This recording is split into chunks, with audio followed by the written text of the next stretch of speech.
Hola, mi nombre es Natalia Esteves, soy cirujana general, especialista en cirugía oncológica. La clase que vamos a tener hoy es la primera revisión ampliatoria de cirugía, un choice de 100 en total, el número 1. Vamos a empezar con la primera pregunta, pregunta número 1. El diagnóstico más probable ante un paciente sometido a una operación proctológica que desarrolla una necrosis cutánea fulminante de los segmentos genitales y peroneo es A. Gangrena parietal por bacteroides, B. Celulitis subcutánea estreptocóxica, C. Enfermedad de Fournier o D. Tétanos quirúrgicos. Bueno, el diagnóstico más probable es la enfermedad por Fournier, una necrosis de los tejidos blandos y de la piel, producto de bacterias anaerobias, y es lo más frecuente a encontrar en los segmentos genitales y en el perineo, tal como lo plantea la pregunta. Pregunta 2. Si se realiza profilaxis antibiótica en cirugía, ¿en qué circunstancias debe realizarse la administración de una dosis adicional intraoperatoria? La respuesta correcta es la B, cuando se superan las 4 horas de cirugía, ya que esa es la vida media del antibiótico más utilizado, que es la cefalexina. Pregunta 3. ¿En cuál de las siguientes situaciones considera que está indicada una colangiopancreatografía retrógrada endoscópica? A. Paciente con un episodio de pancreatitis aguda para establecer el diagnóstico etiológico cuanto antes. B. Paciente de 40 años anictérico con episodios de dolor en hipocondrio derecho con informe ecográfico de parénquima hepático homogéneo sin dilatación de las vías biliares. O C. Paciente abstemio con episodios repetidos de pancreatitis aguda en el que la ecografía no mostró litiasis vesicular. O D. Un paciente alcohólico que tras ingerir una gran cantidad de alcohol desarrolla dolor en hipocondrio derecho, ictericia marcada y elevación. La respuesta correcta es la respuesta C. Un paciente abstemio, no sospechamos en una pancreatitis crónica en ese paciente con episodios repetidos de pancreatitis aguda, sospechoso de tener algún tipo de ocupación de la vía biliar, por eso se le solicita en ese paciente una colangiopancreatografía retrógrada. Podemos pensar en una litiasis a nivel coledociana a descartar a través de este método. Pregunta 4. ¿Cuál de las siguientes correlaciones entre tumores pancreáticos endocrinos y manifestaciones clínicas no es correcta? A. Zollinger-Ellison, úlcera péptica, B. Insulinoma, hipoglucemia, C. Carcinoide, diarrea o D. Somatostinoma, estreñimiento. La que no es correcta es la D, ya que el somatostinoma se asocia a diarrea, no a estreñimiento. Pregunta 5. En un paciente joven, asintomático, con una tomografía computada que se solicita por otro motivo, se ve un tumor de 3 centímetros en el lóbulo derecho del hígado. Con el contraste endovenoso se observa hipervascularizado, con distribución vascular en estrella, característica patognomónica y una cicatriz central, patognomónico de cómo se ven estas lesiones. ¿Cuál es el diagnóstico más probable? Según la descripción hay un único diagnóstico probable, que es la hiperplasia nodular focal. La respuesta correcta es la C. Pregunta 6. En un paciente que se le realizó una colecistectomía laparoscópica con colocación de tubo de Kerr hace 15 días, se le realiza una colangiografía control y se observa un lito residual. Usted le propone A. La extracción transfistular de urgencia, la CPRE, en 15 días, C. La extracción transfistular en 15 días o D. La interacción y extracción transfistular. La respuesta correcta es la C, la extracción transfistular en 15 días, porque hay que esperar, un promedio se espera entre 30 a 45 días a que se genere el trayecto fistuloso correctamente, por eso se deja drenada la vía biliar con el tubo de Kerr, se aguarda entre 30 a 45 días a que el trayecto fistuloso se logre de manera correcta y luego se puede hacer de manera transfistular, o sea, trans-Kerr, la extracción del hito residual, no antes porque el trayecto no está formado todavía. Pregunta 7.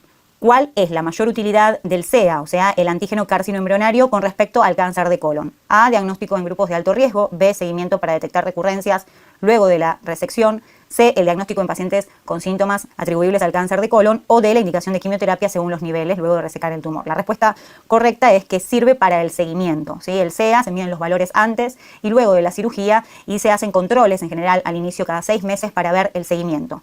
Si hay un pico, una elevación del CEA durante el seguimiento, uno sospecha la posibilidad de recurrencia. Pregunta 8.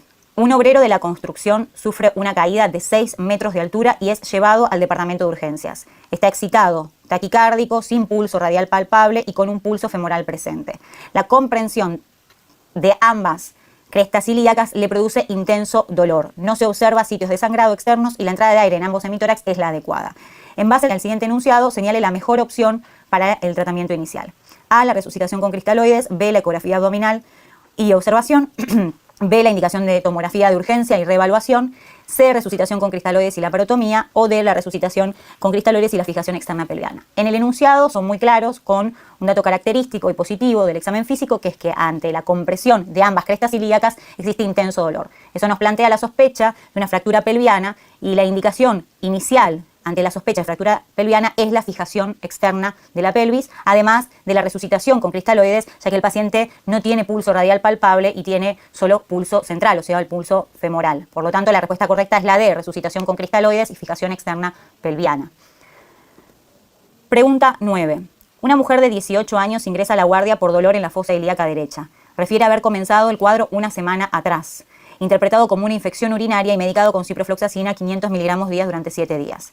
Actualmente está subfebril con dolor en fosa ilíaca derecha sin reacción peritoneal, pero cuando se le realiza la ecografía y tomografía se observa que tiene una colección a nivel de la fosa ilíaca derecha que se interpreta como un absceso apendicular. Bueno, entonces pregunta, ¿cuál es la conducta que debe adoptarse en esta paciente? A, continuar solo con antibióticos. B, hacer la apendicectomía inmediata. C, el drenaje percutáneo. O D, el tratamiento antibiótico 15 días más y la apendicectomía diferida. La respuesta correcta es la C, drenaje percutáneo. Estamos ante un cuadro ya evolucionado de apendicitis aguda, fue tratado con antibiótico, no hubiera sido la medida inicial, pero en este contexto, luego de 7 días de tratamiento con antibiótico y solo ante la presencia de una colección a nivel de la fosa ilíaca derecha, la mejor indicación es hacer solo el drenaje percutáneo de la colección evidenciada a nivel de la fosa ilíaca derecha. Pregunta 10. Durante una laparotomía exploradora por un traumatismo abdominal cerrado, se observa un hematoma retroperitoneal en zona 1. ¿Cuál es la conducta más correcta? A, explorarlo solamente si el paciente está descompensado. B, explorarlo siempre por posible lesión de grandes vasos, esófago, duodeno o páncreas. O C, explorarlo solamente si es pulsátil o crepita. D, no explorarlo, ya que el hematoma está contenido por la hoja posterior del peritoneo parietal. Lo más importante de este enunciado es la zona. La zona 1 siempre es quirúrgica, ya que es la zona que en la que se encuentran los grandes vasos, el esófago, el duodeno y páncreas, y siempre se explora. Ese es el dato más importante del enunciado, siempre es quirúrgico. Pregunta 11. ¿Cuál de las siguientes afirmaciones es correcta en relación a las hemorroides? ¿El tratamiento quirúrgico solo está indicado en los grados 1 o 2? No necesariamente. ¿La proctorragia es la principal manifestación de las hemorroides externas? No lo es necesariamente, ¿sí? Muchas veces se expresa solamente como un bulto palpable. C, las ligaduras elásticas tienen excelentes resultados en las hemorroides internas grado 1 y 2. Esto es una respuesta correcta, se ven muy buenos resultados y es el tratamiento estándar para las hemorroides internas grado 1 y 2, hacer las ligaduras elásticas. Y las hemorroides externas siempre deben ser extirpadas. Bueno, la opción D no es correcta, no necesariamente siempre deben ser extirpadas. Los grados más bajos pueden controlarse. Pregunta 12. ¿Cuál de las siguientes características es correcta con respecto a las hernias crurales? Protruyen por encima de la arcada inguinal, eso es falso, es por debajo de la arcada inguinal. B, son más frecuentes en los hombres, es falso, son más frecuentes en las mujeres. C, su complicación es más frecuente que en las hernias de otras localizaciones, esa es la respuesta correcta. Las hernias crurales tienen un anillo inextensible, por eso tienen una tendencia a complicarse en mayor proporción en comparación a otras hernias como las inguinales y principalmente se complican con el atascamiento del contenido. Y de la falta de refuerzo del orificio inguinal profundo es el responsable de su aparición. No, eso es falso. Ese es el caso de las hernias inguinales, no de las crurales. Pregunta 13. Un paciente de 60 años presenta un tumor del ángulo hepático del colon. ¿Cuál es la conducta quirúrgica adecuada? La indicación formal para cualquier tumor del ángulo hepático es la hemicolectomía derecha ampliada. Ya sé que se debe resecar todo ese ángulo y se amplía hacia la línea media del transverso. El resto de las opciones no son las indicadas. Pregunta 14. ¿Cuál de las siguientes afirmaciones es correcta con respecto a las fístulas enterocutáneas? A, las enfermedades neoplásicas son la causa más frecuente. B, las fístulas con bordes labiados tienen mayores probabilidades de cerrar espontáneamente. C, las de etiología inflamatoria tienen peor pronóstico que las posoperatorias. O D, la presencia de una cavidad intermedia es un factor favorable para el cierre de la fístula. La respuesta correcta es la C, las de etiología inflamatoria tienen peor pronóstico por el contexto proinflamatorio crónico que existe, o sea, tienen menor posibilidades de cierre que las posoperatorias, ¿no? Que luego de finalizado el contexto posoperatorio tienen una tendencia a ir cerrando lentamente. El resto de las opciones son falsas. De hecho, los bordes labiados, como en el caso de la opción B, nos dan una pauta de menores probabilidades de cerrar espontáneamente, ¿sí? Y la presencia de una cavidad intermedia, que se nombra a nivel de la opción D, es un factor desfavorable para el cierre de la fístula. Pregunta 15. Un paciente de 78 años presentó una colecistitis aguda y fue tratado con una colecistectomía laparoscópica. 2 meses después consulta por un cuadro de colestasis con dolor en el hipocondrio derecho y fiebre en picos con bacteriema. La ecografía muestra una vía biliar de 12 milímetros. ¿Cuál de los siguientes es el diagnóstico más probable? Absceso hepático, absceso sufrénico, la lesión quirúrgica de la vía biliar o la colangitis aguda por litiasis residual. Ante el contexto de una colecistitis aguda tratada, ¿no? Lo primero que uno sospecha es que luego de la cirugía haya quedado un lito residual en la vía biliar y que estemos ante una colangitis aguda producto de una litiasis residual en el colédoco. ¿Sí? Ese es el diagnóstico más probable. El paciente se presenta con colestasis, dolor y fiebre, la tríada de Charcot característica de la colangitis. Pregunta 16. Un paciente, 80 años, hemorragia digestiva baja moderada, fue estudiado con una colonoscopía en la que se encontraron restos hemáticos en todo el colon y divertículos en el sigmoides, pero no se detectó el origen del sangrado.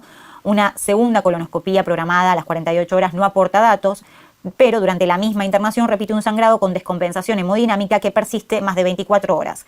¿Cuál de las siguientes es la conducta más adecuada? La reposición de la volemia y conducta expectante, el centellograma con glóbulos rojos marcados, la arteriografía selectiva y eventual embolización, o de la laparotomía y la sigmoidectomía. La respuesta correcta en este caso es la de laparotomía y sigmoidectomía. ¿Por qué? Porque el paciente está en el contexto de una descompensación hemodinámica. Ante una descompensación hemodinámica que encima persiste más de 24 horas, la única opción es la quirúrgica para sacar al paciente de este estado de urgencia inmediata, ¿no? Si no, puede complicarse hasta el óbito. O sea, no hay indicación formal de otro tipo de estudio terapéutico ni diagnóstico, sino que directamente se realiza la sigmoidectomía del sector afectado que en este momento está sangrando y que lo descompensa hemodinámicamente. Luego de esta cirugía, el paciente obviamente se priorizará la compensación hemodinámica posterior y continuará los controles. Pero la conducta más adecuada es la laparotomía y la sigmoidectomía. Pregunta 17. ¿Cuál es el tratamiento de un adenoma pleomorfo del lóbulo superficial de la parótida? Para todos los adenomas pleomorfos en lóbulo superficial, siempre la respuesta correcta va a ser 1, que es la D, la parotidectomía superficial con conservación del nervio facial. Es el tratamiento estándar para el adenoma pleomorfo en el lóbulo superficial. Siempre se trata de la misma manera, siempre intentando conservar el nervio facial. Un paciente de 23 años, pregunta 18, presenta un primer episodio de neumotórax grado 2. No tiene antecedentes de enfermedad pulmonar. ¿Cuál es la conducta más adecuada? Estamos ante primer episodio, paciente joven, grado 2, sin antecedentes de enfermedad pulmonar. La conducta más adecuada en este paciente es el drenaje pleural, el avenamiento pleural en cuarto espacio intercostal. En primera instancia siempre se drena. No tiene indicación de hacer reposo porque es un neumotórax grado 2 y tampoco tiene la indicación formal de una toracoscopía porque es primer episodio. Pregunta 19. En el examen físico del tórax de un paciente se constata la disminución de las vibraciones focales, hipersonoridad y ausencia del murmullo vesicular en el campo medio y base derecha. ¿Cuál es el diagnóstico más probable? A, la neumonía de base derecha, B, el derrame pleural derecho, C, el neumotórax derecho o D, atelectasia del lóbulo inferior derecho. Lo que muestran es la semiología típica de un neumotórax derecho por la disminución de las vibraciones vocales, la hipersonoridad y la ausencia del murmullo vesicular. Esto es la semiología típica, la respuesta correcta es la C, neumotórax. Pregunta 20. Ingresa un paciente de 35 años con vómitos alimenticios que luego cambian a un contenido bilioentérico, dolor abdominal de tipo cólico y distensión abdominal de 24 horas de evolución. Tiene como antecedentes quirúrgicos una apendicectomía a los 15 años y 2 cesáreas a los 30 y 33. En el examen físico se observa la tendencia al sueño, mucosas secas, oliguria, distensión abdominal, dolor a la palpación superficial y profundo, está peritoneal, con ruidos hidroaéreos aumentados. ¿Cuál es el examen complementario inicial que se solicitaría en esta paciente? A, radiografía simple de abdomen de pie y en decúbito dorsal. B, ecografía abdominal. C, tomografía axial computada con contraste oral y endovenoso. O D, seriada gastroduodenal y colon por enema. La sospecha clínica ante un cuadro de vómitos que cambian de alimenticios a bilioentéricos con el antecedente de cirugías previas y la sospecha de que existan bridas, el aumento de los ruidos hidroaéreos y el peritonismo es de un abdomen agudo oclusivo. Y preguntan cuál es el examen complementario inicial para hacer el diagnóstico de este abdomen agudo. La respuesta correcta es entonces la A, la radiografía simple de abdomen y de pie, que en todas las sospechas de abdómenes agudos oclusivos siempre va a ser el primer estudio a solicitar. Pregunta 21. Usted asiste a un paciente con antecedente de una resección endoscópica de pólipo de colon de 40 a 40 centímetros del margen anal, cuyo estudio histopatológico informó un pólipo adenomatoso con áreas de carcinoma que infiltran la submucosa. Dato característico a considerar. ¿Cuál es la conducta terapéutica más adecuada?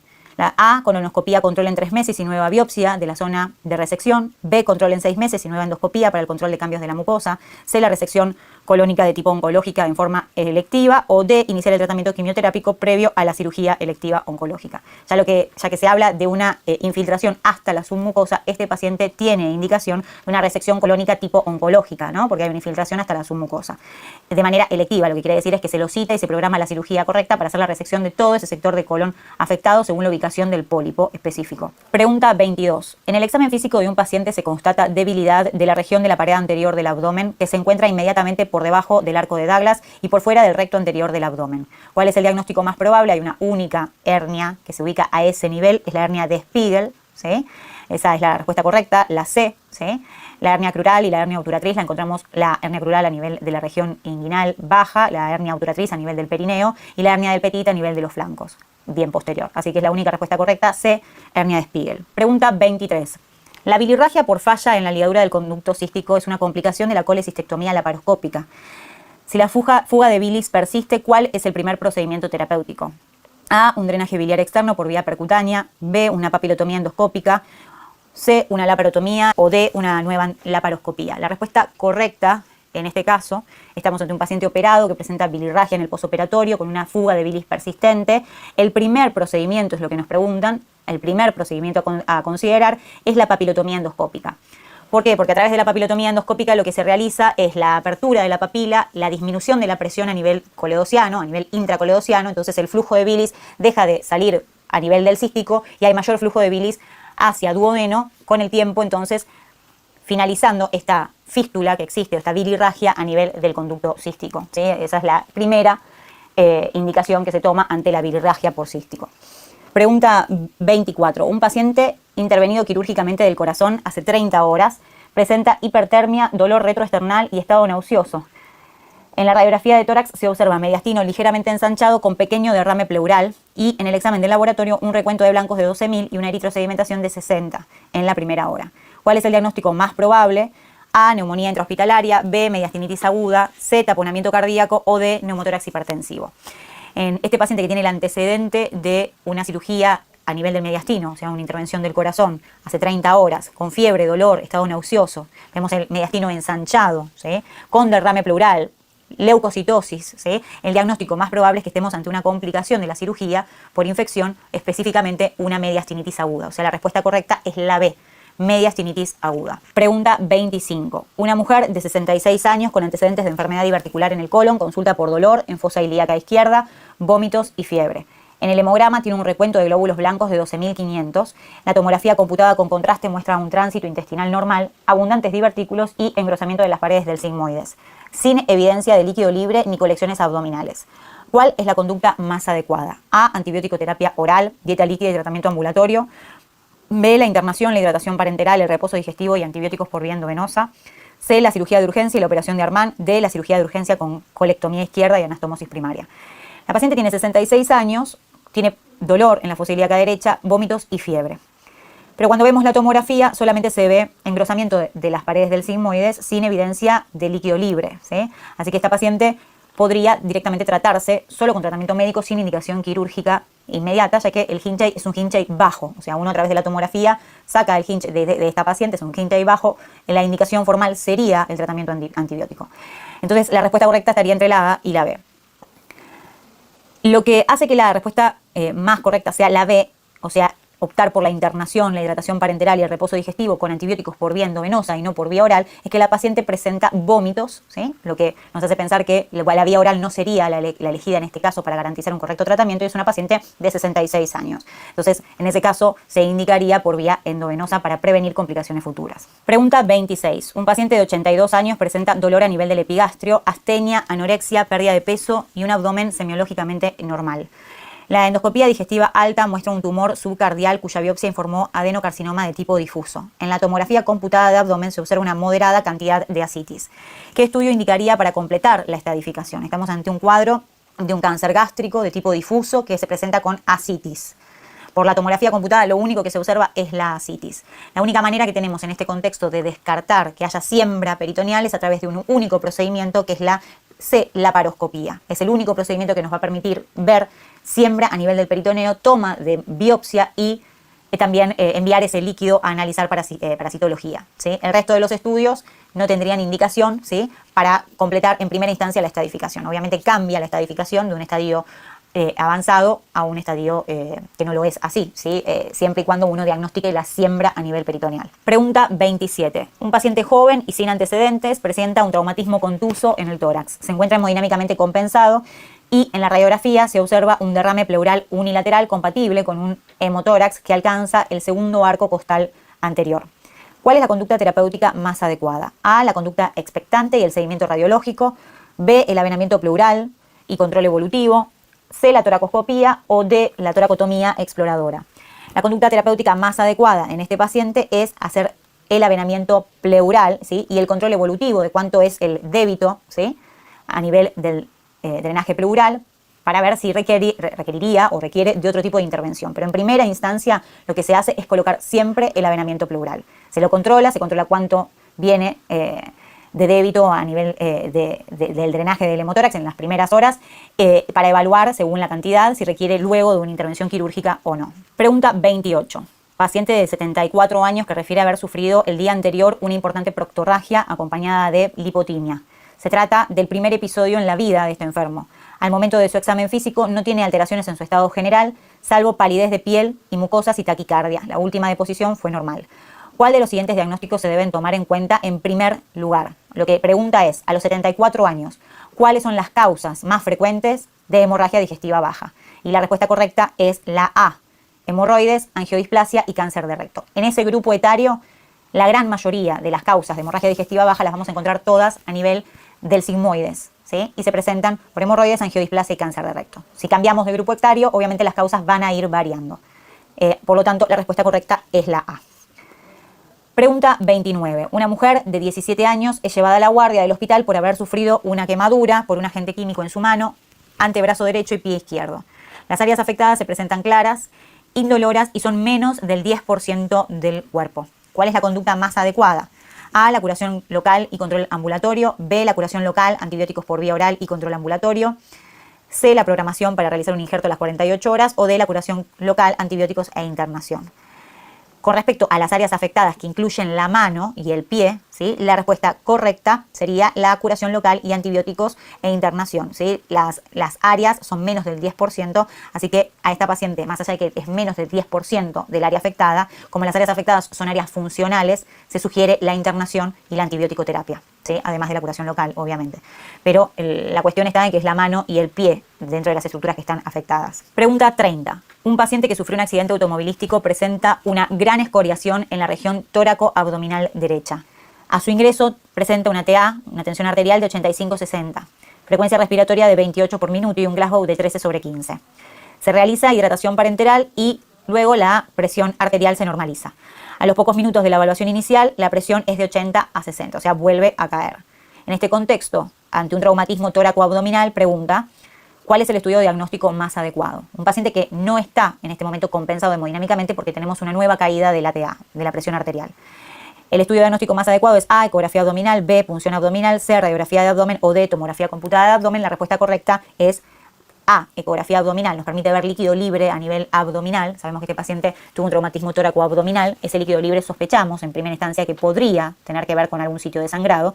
Es un método que se realiza rápidamente en cualquier sala de shock room y que no requiere trasladar al paciente, como por ejemplo la tomografía computada de abdomen, que si el paciente se encuentra inestable hemodinámicamente nunca lo vamos a hacer porque es un estudio que tarda más y que requiere el traslado. Así que la ecografía abdominal se realiza en el shock room y es la respuesta correcta. Pregunta 31. Una paciente, 38 años, consulta por una tumoración de crecimiento progresivo en la región del ángulo mandibular izquierdo de 2 años de evolución. En el examen físico presenta un nódulo de 2.5 centímetros de diámetro en la región parotidia izquierda que se desplaza sobre planos profundos y que no está adherida a la piel. No presenta adenopatías ni otras tumoraciones cervicofaciales. La tomografía cervicofacial muestra un nódulo hipercaptante de bordes definidos de 2 centímetros de diámetro y adenopatías de tamaño no significativo en la región submandibular. Entonces, de acuerdo a la presunción diagnóstica, ¿cuál es la conducta más adecuada? ¿Sí? Están describiendo típicamente un adenoma pleomorfo, es una lesión de crecimiento lento, porque hace 2 años que la presenta, a nivel del ángulo mandibular, sin adenopatías asociadas, ¿sí? Que no presenta otras tumoraciones, que se desplaza sobre planos profundos. Estamos ante un diagnóstico probable de adenoma pleomorfo. Entonces, ante ese diagnóstico probable, bueno, ¿cuál es la conducta más adecuada? Como dije antes en una pregunta que ya se realizó previamente, la cirugía típica es la parotidiectomía superficial. La respuesta correcta es la C. Pregunta 32. ¿Qué es un secuestro pulmonar? A, tejido pulmonar enquistado como secuela de una neumonía. B, tejido pulmonar embrionario y de estructura anárquica. C, la malformación caracterizada por un tejido pulmonar no comunicado con la vía aérea e irrigado por la circulación sistémica. O D, una malformación que compromete el lóbulo inferior del pulmón con formación de múltiples quistes. El secuestro pulmonar, por definición, es la C, ¿no? Una malformación que se caracteriza que no tiene una comunicación con la vía aérea y está irrigado por la circulación sistémica. Eso es la definición de secuestro pulmonar. Bien, pregunta 33. Un paciente de 20 años esplenectomizado hace una semana por estallido de vaso secundario a un accidente de tránsito. Presenta hace 24 horas fiebre, malestar general y dolor abdominal. En el examen físico tiene una temperatura axilar de 38.5 o una TA de 100/50 y mala perfusión periférica. Se realizan los exámenes de laboratorio que muestran blancos de 15.000, hematocrito de 38 y plaquetas, dato, de 58.000. ¿Cuál es su diagnóstico presuntivo? Absceso sufrénico, neumonía, hemorragia por trastornos de la coagulación o sepsis. El diagnóstico presuntivo en este paciente es el de sepsis. Estamos ante un paciente que tiene fiebre, que tiene mala perfusión periférica, malestar general, que tiene una TA con hipotensión, ¿sí? Que en el laboratorio vemos una trombocitopenia con plaquetas de 58.000. El diagnóstico entonces más acertado es el de sepsis. Luego se observará cuál es, el foco inicial, pero en primera instancia, sepsis. Pregunta 34. Un paciente de 56 años consulta por vómitos intensos después de una ingesta copiosa, luego de los cuales comienza dolor en el hemitórax izquierdo irradiado a dorso, con disnea, disfagia, sudoración, taquicardia e hipotensión. ¿Cuál es el diagnóstico más probable? Hablan de un episodio de vómito intenso, luego de lo cual existe un dolor muy importante con taquicardia e hipotensión, o sea que se asocia a alteración vasomotora. Esto es un cuadro característico de perforación espontánea del esófago, o lo que se conoce también como síndrome de Borge, un cuadro muy muy grave. Dentro de los cuadros de perforación esofágica es el más grave, se da de manera espontánea luego de movimientos bruscos como los son los producidos por los vómitos o la defecación o inclusive la tos muy brusca, y que se caracteriza por una perforación muy muy amplia del esófago a nivel inferior, que obviamente se asocia a este cuadro de dolor, disnea y de alteraciones vasomotoras. Pregunta 35. Una paciente de 57 años consulta por dolor epigástrico de tipo cólico luego de la ingesta de comidas ricas en grasas, que se repitió en varias oportunidades. Toma antiinflamatorios no esteroides en forma regular por dolores artrósicos y tiene un antecedente de colecistectomía laparoscópica hace 7 años. Su examen físico es normal y trae los siguientes análisis de laboratorio: glóbulos rojos de 4.300.000, hematocrito de 42%, hemoglobina de 12.9, glóbulos blancos de 4.500, bilirrubina total de 2.5, la bilidirecta es de 2.1, TGP de 120, TGO de 115 y una FAL, dato, de 490. Entonces la pregunta es: ¿cuál es el diagnóstico más probable? A, la hepatitis viral; B, la hepatitis tóxica; C, la litiasis coledociana con obstrucción canalicular; o D, el síndrome post-colecistectomía. Por el valor de las transaminasas y de la FAL, además de la bilirrubina, el diagnóstico más probable en esta paciente es que existe una litiasis coledociana con obstrucción canalicular. Estamos ante un síndrome coledociano por lito intracanalicular. Esto es lo más probable, ¿sí? Luego del antecedente de la colecistectomía, ¿sí? Ya estaríamos pensando en una litiasis de novo, ¿sí? Porque la colecistectomía fue hace 7 años, no una litiasis residual, pero ese es el diagnóstico más probable ante esta paciente. Pregunta 36. Un ejecutivo de una gran empresa de 40 años sin antecedentes de interés acude al servicio de urgencias por presentar un dolor brusco de gran intensidad localizado en el epigastrio que ha comenzado 1 hora antes y no cede. A la exploración, el paciente está pálido, sudoroso, hipotenso, con respiración superficial, el abdomen es tenso, muy doloroso, la palpación superficial, mostrando desaparición de la matidez hepática a la percusión. Eso es un dato característico, la desaparición de la matidez hepática, ¿sí? ¿Cuál de los diagnósticos es el más probable, ¿no? El dolor a la palpación superficial y la desaparición de la matidez hepática nos hace pensar en un diagnóstico etiológico que se relacione a un cuadro donde existe neumoperitoneo, ¿no? Un abdomen agudo perforativo. En ese caso, el único diagnóstico probable sería la C, perforación gástrica, ¿sí? No es así en el caso de la A, apendicitis aguda; la B, pancreatitis aguda; o la D, colecistitis aguda, que no explicarían la desaparición de la matidez hepática a la percusión. Respuesta correcta, C, perforación gástrica. Pregunta 37. Una paciente de 41 años consulta por hipertermia, escalofríos, tos seca e hiporexia de 72 horas de evolución. Tiene como antecedente una colecistectomía laparoscópica hace 3 semanas. En la radiografía de tórax se observa un borramiento del hemidiafragma derecho y una opacidad de la base pulmonar homolateral. En la ecografía abdominal se observa una colección única anterohepática de 5 por 7 centímetros y cuando se realiza la toracocentesis se observa que en el líquido de la toracocentesis se obtiene un pH menor a 7 y una concentración de LDH mayor de 1000 unidades internacionales por litro. ¿Cuál es la conducta más adecuada a seguir con esta paciente? A, el drenaje pleural y la laparotomía; B, la toracocentesis y la laparoscopía; C, la toracotomía y la laparotomía; o D, el drenaje pleural y el drenaje percutáneo de la colección. En este caso, ambas colecciones, o sea, el absceso anterohepático y el drenaje de la cavidad pleural se pueden hacer por vía percutánea. Por lo tanto, la respuesta correcta es la D, el drenaje pleural y el drenaje percutáneo de la colección. En el abdomen existe una colección específica, ubicada solo en ese sector, no hay líquido libre en 4 cuadrantes que justifiquen una exploración quirúrgica. Se puede colocar un drenaje percutáneo directamente a la colección y a nivel pleural alcanza con un avenamiento pleural, ¿sí? En dicho nivel. Sí es importante entender que las dos, tanto el espacio pleural como la colección abdominal, deben ser drenadas por las características del líquido pleural y por el tamaño de la colección anterohepática. Pregunta 38. El diagnóstico de localización de sangrado en una proctorragia masiva no activa en este momento debe realizarse mediante A. Radiografía de colon por enema, B. Arteriografía selectiva en ambas arterias mesentéricas, C. La colonofibroscopía completa hasta ciego o D. La centellografía con glóbulos rojos marcados. El gold estándar para el caso de una proctorragia masiva, que en este momento está estabilizado, que no está activa, siempre es la colonoscopía completa, ¿no? Hasta ciego. Muy importante entender que tiene que ser del marco completo colónico para buscar las causas de sangrado. Esa es por definición, el mejor estudio para evaluar ante el contexto de una proctorragia masiva. Pregunta 39. El tratamiento de una hematemesis activa y masiva por varices esofágicas puede incluir los siguientes procedimientos excepto uno. A. Tratamiento con vasopresina endovenosa de 0.3 por 23 horas. B. Electrocoagulación de la lesión. C. La colocación transitoria del balón de Sengstank en Blackmore. O D. La ligadura quirúrgica de la lesión sangrante. Todos estos procedimientos se pueden realizar, ¿sí? Son procedimientos endoscópicos, excepto el D, que es la ligadura quirúrgica de la lesión sangrante. La ligadura no se hace de manera quirúrgica, se hace de manera endoscópica de la lesión, a través del endoscopio. No es que se opera al paciente para hacer la ligadura de la varice esofágica. Los procedimientos en general son endoscópicos, ¿sí? Así que esa sería la respuesta que se exceptúa, ¿sí? Pregunta 40. Un área cutánea quemada con lesión profunda en general se asocia a analgesia. ¿Sí? Es una característica de la profundidad de la lesión que presente analgesia a dicho nivel. Pregunta 41. Una mujer de 22 años concurre al hospital por ictericia, dolor y masa abdominal palpable localizada en el hipocondrio derecho. En la anamnesis refirió episodios repetidos de pancreatitis aguda. La ecografía mostró la dilatación de la vía biliar extrahepática siendo la misma de 18 milímetros, con engrosamiento parietal.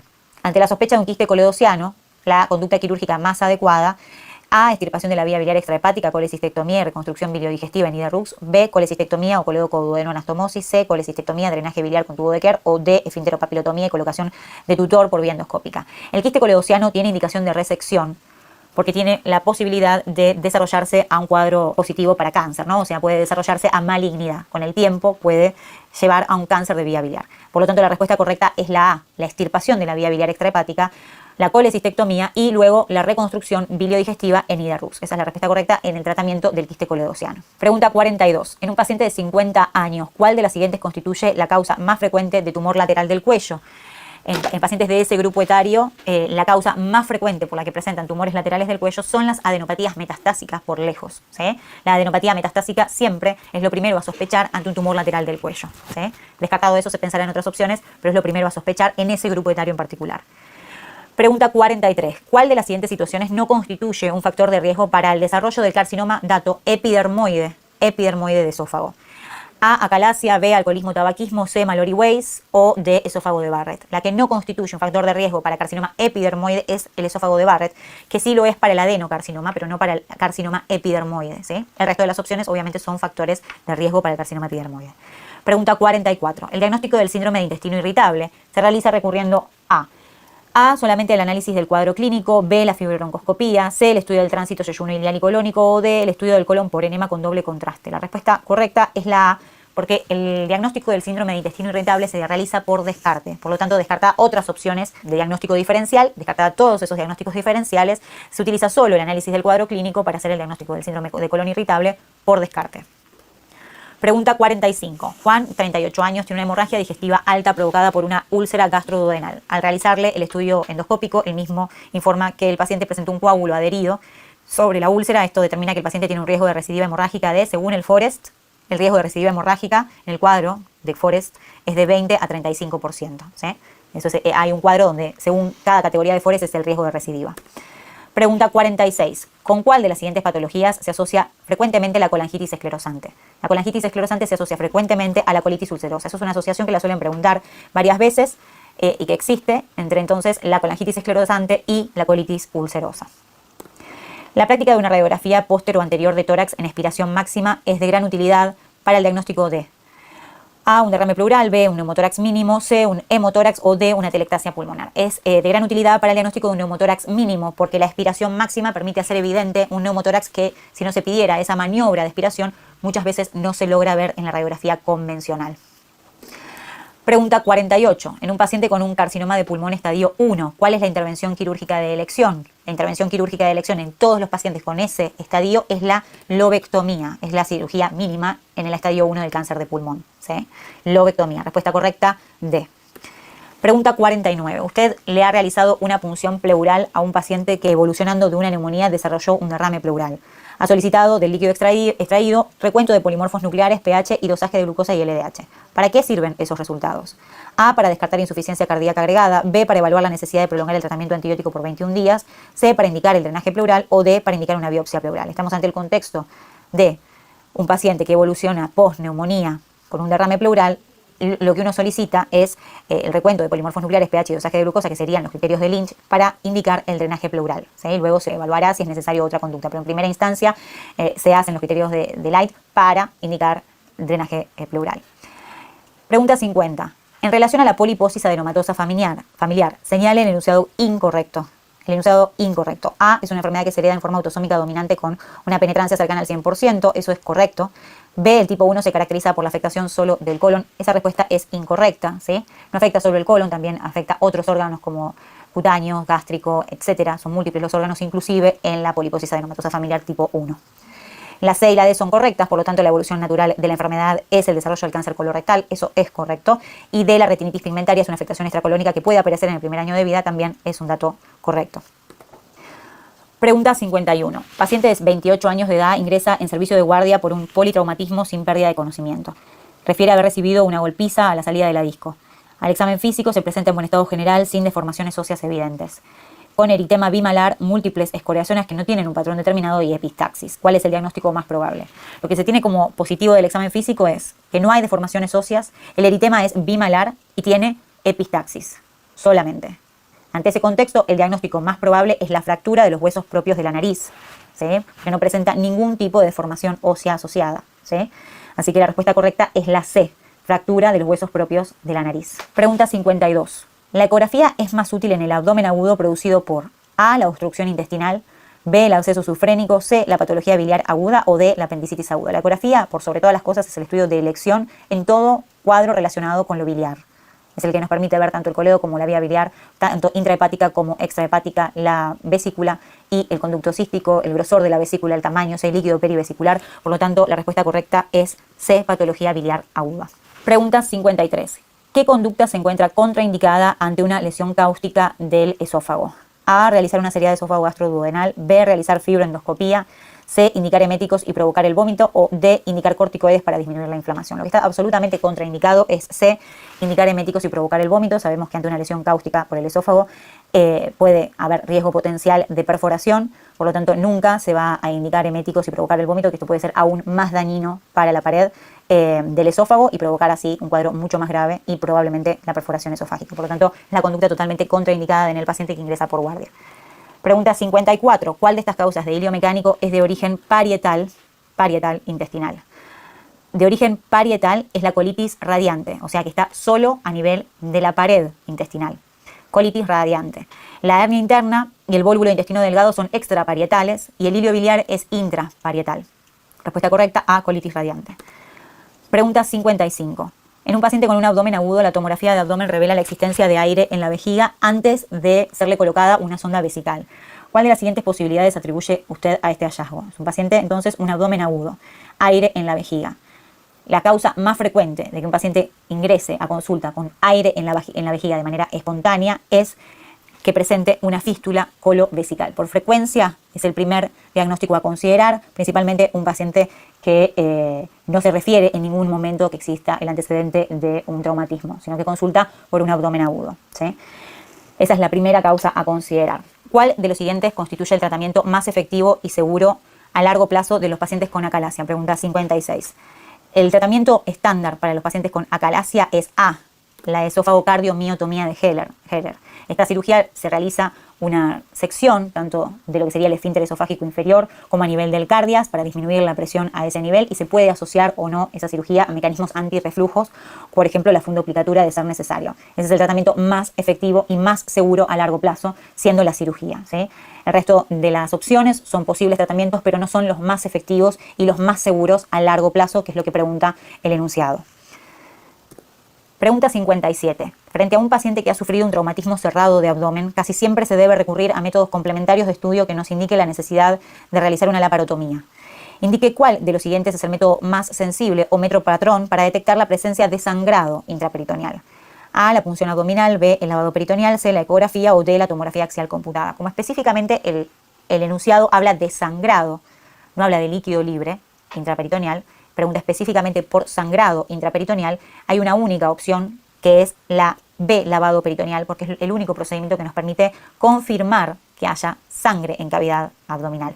Por ejemplo, en el caso de la ecografía, que es lo que da confusión, la ecografía observa líquido libre a nivel intraperitoneal, pero ese líquido no podemos confirmar que sea sangre, puede ser orina, puede ser ascitis, puede ser otro tipo de líquido. Por lo tanto, el método más sensible o método patrón para la presencia de sangrado es el lavado peritoneal. Pregunta 58. ¿Cuál de los siguientes enunciados es correcto? A, todos los tumores del mediastino asintomáticos son benignos. B, todos los tumores del mediastino sintomáticos son malignos. C, los tumores malignos del mediastino se ubican con mayor frecuencia en el compartimento anterior. O D, la resonancia nuclear magnética debe realizarse sistemáticamente. La respuesta correcta es la C, los tumores malignos del mediastino se suelen ubicar con mayor frecuencia en el compartimento anterior. A y B, no necesariamente todos los asintomáticos son benignos ni los sintomáticos son malignos, depende del tamaño tumoral, la presencia de síntomas, y no debe realizarse la resonancia magnética sistemáticamente porque la resonancia magnética se realiza principalmente para lo que sería mediastino posterior, ¿sí? Relacionado a columna vertebral. La respuesta correcta es la C. Pregunta 59. ¿Cuándo una herida sucia se considera infectada? Una herida sucia se considera infectada después de las 6 horas por definición. ¿Sí? Pasadas las 6 horas pasa de sucia a infectada. Pregunta 60.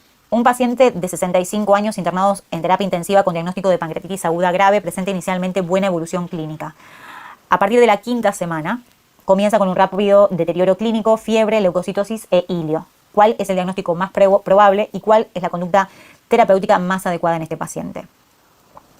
A, absceso pancreático y drenaje percutáneo por guía tomográfica. B, necrosis pancreática y debridamiento quirúrgico. C, absceso pancreático y debridamiento quirúrgico. O D, necrosis pancreática y evacuación percutánea con guía tomográfica. Lo pasadas. Dale. Ay, menos mal porque ya el cerebro. Punto de cola. Acá, ¿no? Este chiquitito. Sí.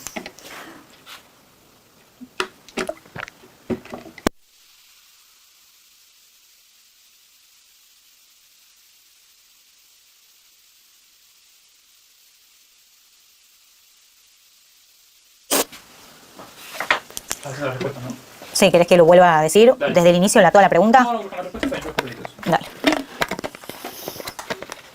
Cuando me digas vos. Listo.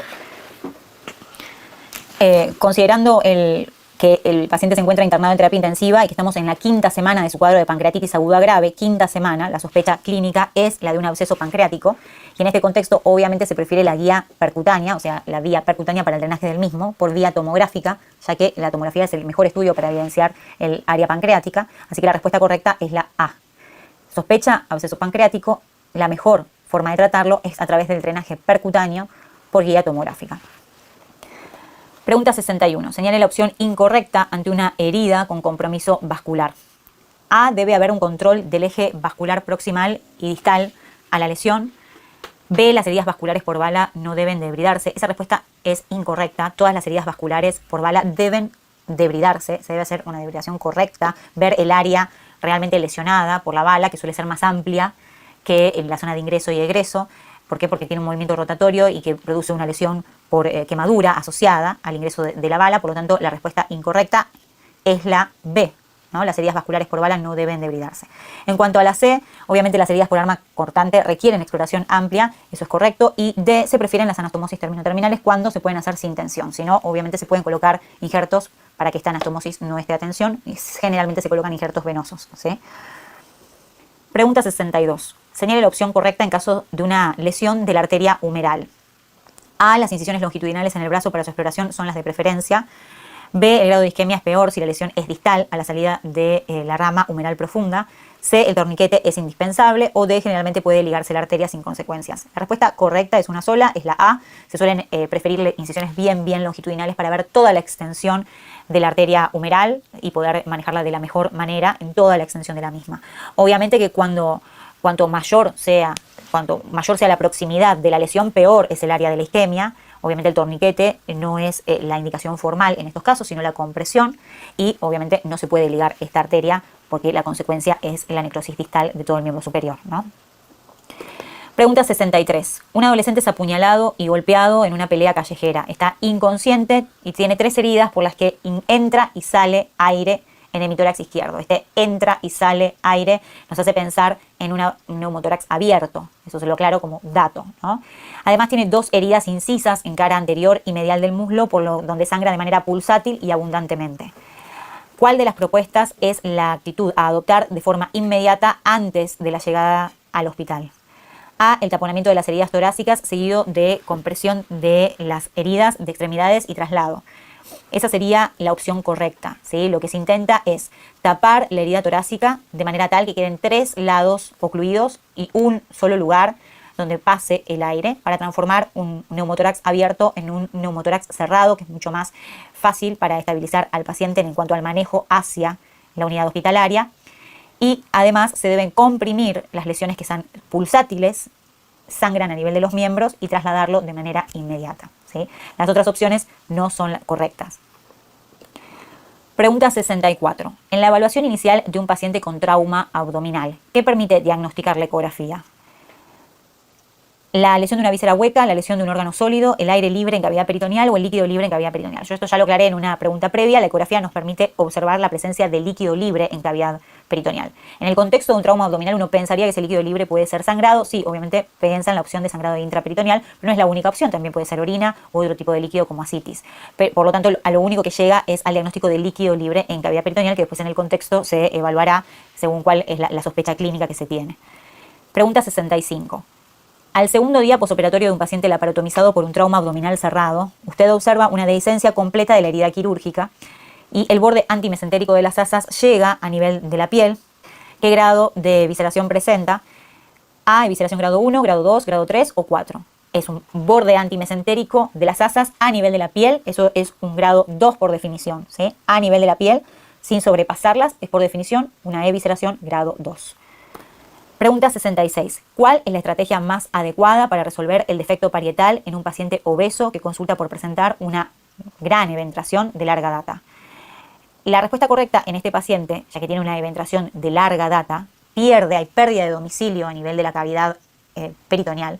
Por lo tanto, hay que buscar la manera de que vuelva todo el contenido hacia la cavidad intraperitoneal sin aumentar la presión intraperitoneal, ¿sí? Por lo tanto, lo que se suele hacer es una técnica que se conoce como neumoperitoneo de Goni Moreno, ¿sí? Donde se amplía el espacio a nivel de la cavidad intraperitoneal, se hace el lugar para que todo el contenido de la eventración vuelva a nivel intraperitoneal, y luego del neumoperitoneo inicial se hace la reparación parietal acorde a los tejidos y a la eventración que presenta el paciente. La respuesta correcta es la B, ¿sí? Neumoperitoneo inicial y reparación parietal acorde a las características tisulares.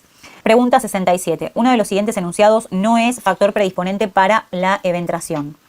A, anemia, B, ictericia, C, operaciones de urgencia o D, tiempo de la cirugía.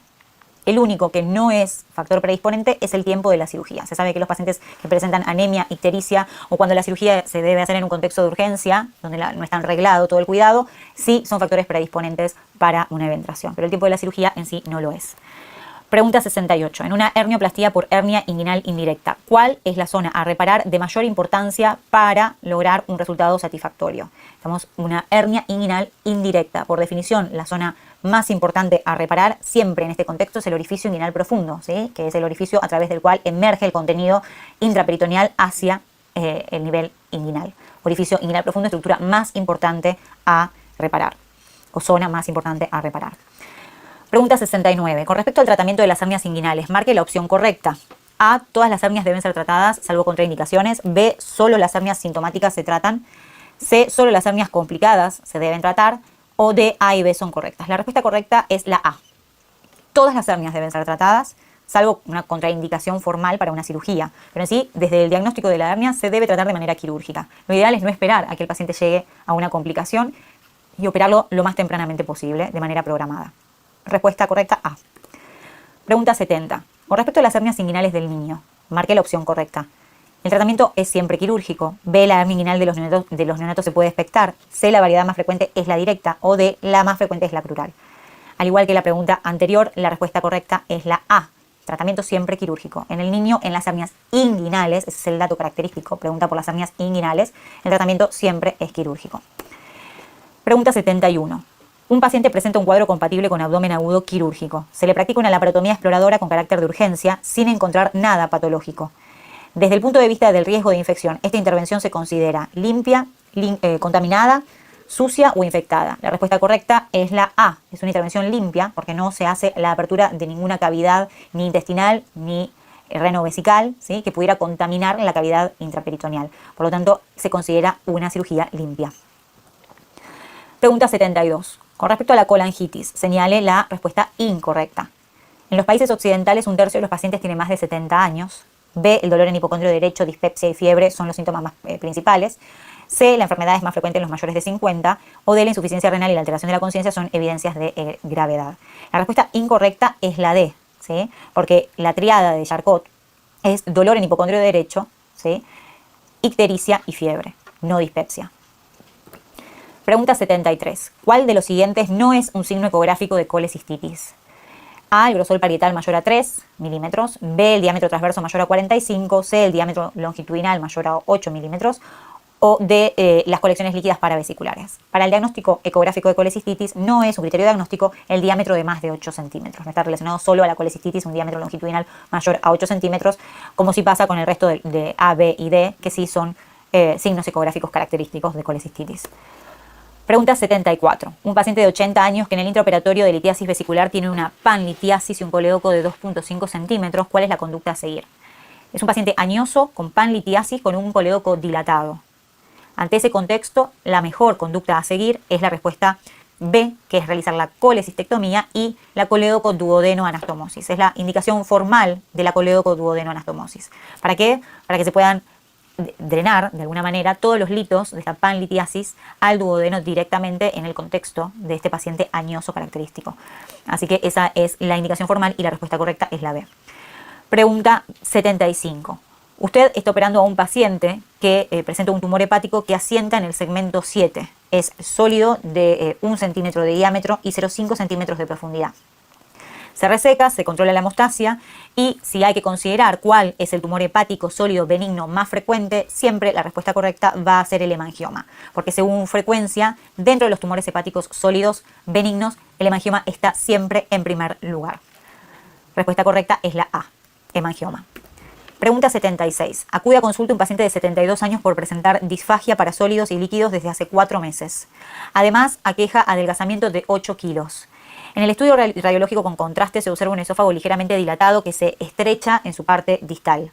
¿Cuál de los siguientes debe ser el próximo paso? Estamos ante un paciente de 72 años con disfagia de corta evolución de 4 meses que adelgazó 8 kilos, ¿sí?, y que en el contrastado vemos que se estrecha en parte distal. Hay que sí o sí descartar patología orgánica, o sea, cáncer de esófago, y el mejor estudio para hacerlo va a ser una endoscopía digestiva alta, ¿sí?, porque nos permite no solo hacer diagnóstico, sino tomar biopsia, ¿sí?, para hacer el diagnóstico anatomopatológico definitivo, en este caso, e inclusive puede permitir hacer procedimientos terapéuticos llegado el caso. Lo importante en este enunciado es tener muy en claro cuál es nuestra sospecha, que es la de un cáncer esofágico, y cuál es el mejor estudio para evidenciarlo, que es la endoscopía digestiva alta, ¿sí?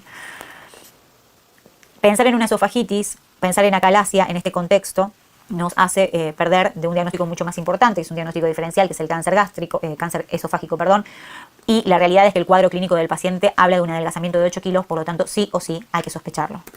Pregunta 77. Una niña de 3 años es llevada a la guardia por una quemadura con agua hirviendo que compromete el miembro inferior derecho. La posibilidad de una secuela funcional en esta región siempre va a ser mayor si se afecta la planta del pie, ¿sí?, como la mano. Plantas del pie y mano representan una mayor secuela funcional, por lo tanto la respuesta correcta es la D, planta del pie. No lo es así cuando se compromete la nalga, el muslo o el resto de la pierna, ¿sí? Plantas del pie y palmas de las manos representan siempre una mayor secuela funcional.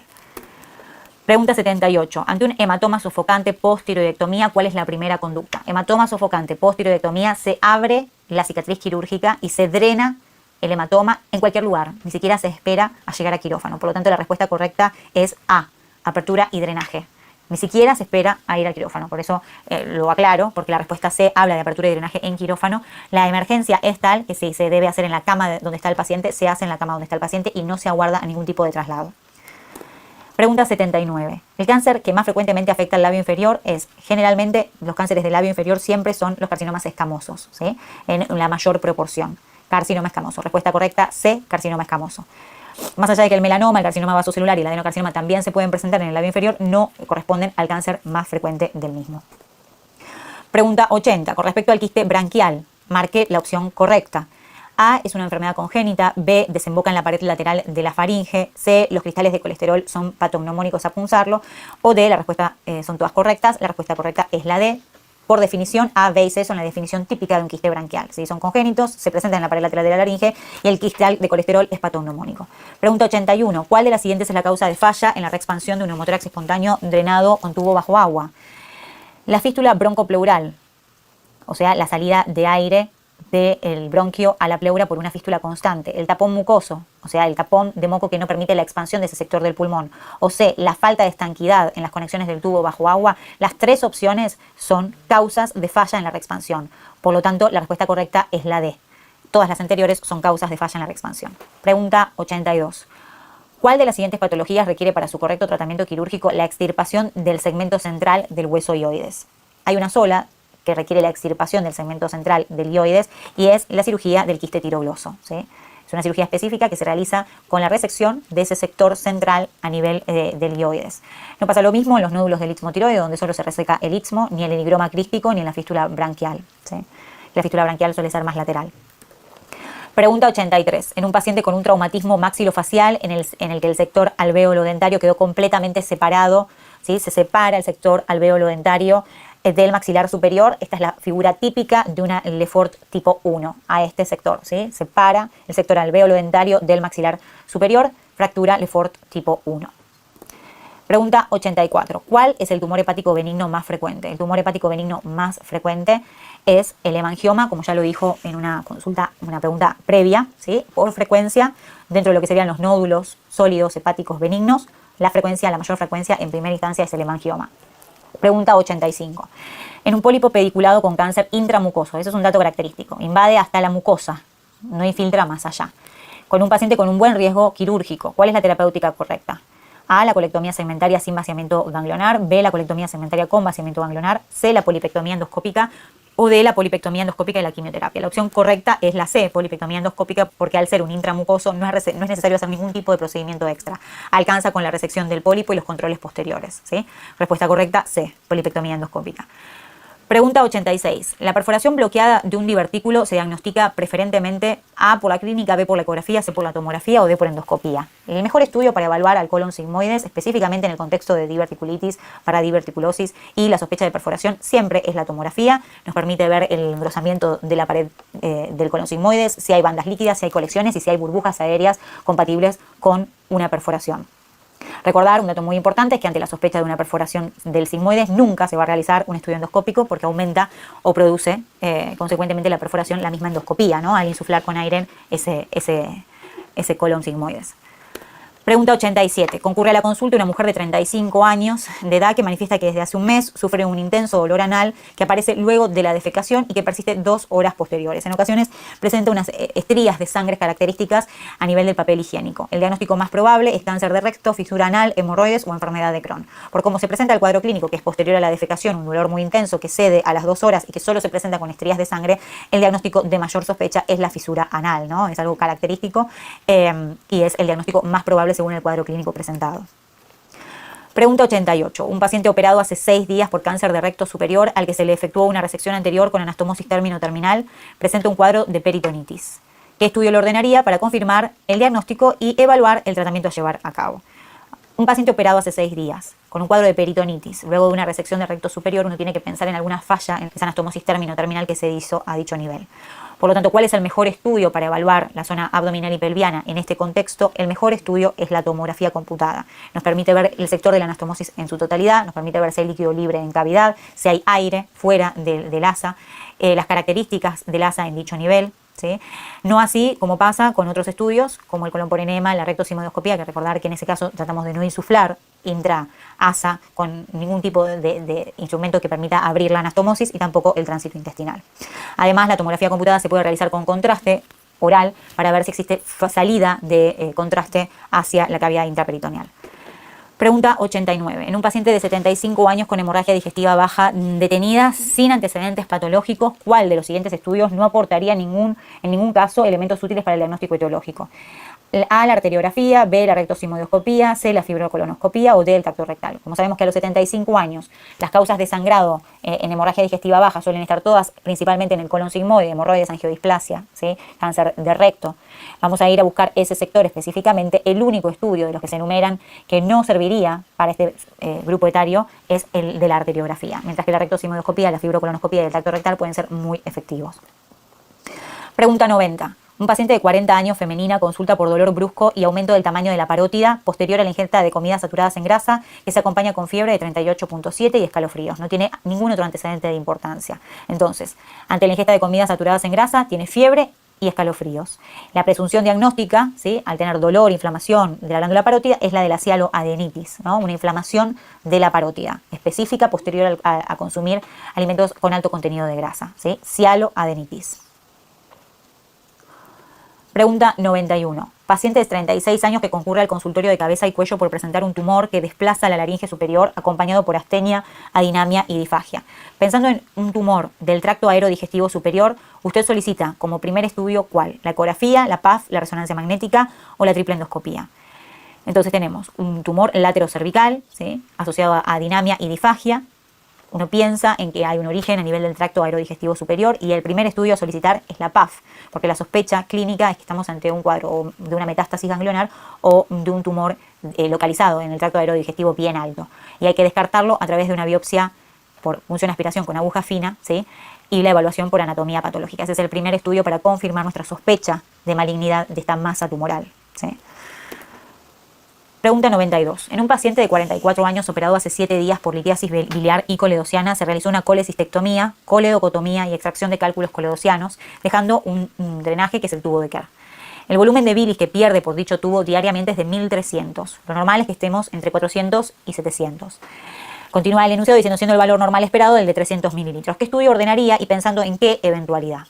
Nosotros estamos ante un cuadro donde el paciente tiene mayor débito por el Kerr que el esperado. Uno lo que piensa es que existe una ocupación de la vía biliar, algo que aumente la presión en la vía biliar distal y que lleve a un aumento del débito por el Kerr, ¿sí?, porque no hay un correcto paso de la bilis hacia el duodeno.